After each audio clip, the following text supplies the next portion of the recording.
ተወሰድ በወላይተኛ ባገው ሰድ ባገውኛ እንግዲያስ በልሳኖች መናገር ለማያምኑ ምልክት ነው እንጂ ለሚያምኑ አይደለም። እርፍ እንግዲህ በልሳን የሚናገር ቢኖር ሁለት ወይም ቢበዛ ሶስት ሆነው በተራቸው ይናገሩ፣ አንዱን ይተርጉም። እነሱ በተራቸው ይናገሩ፣ አንደኛው ደግሞ ይተርጉም።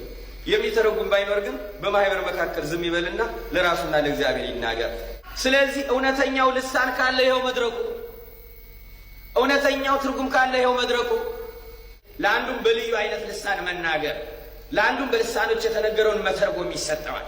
በልዩ አይነት ልሳን ማለት ሰው በሚሰማው የራሱ ቋንቋ ባልሆነ በሌላ ቋንቋ። ወደ ጉራጌ ሀገር ሲሄድ በጉራጌኛ፣ ወደ ወላይታው ሲሄድ በወላይተኛ፣ በአገው ሲሄድ በአገውኛ፣ በአፋሩ ሲሄድ በአፋርኛ።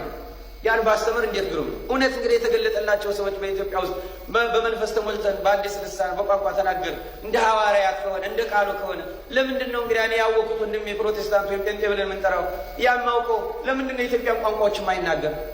ለምንድን ነው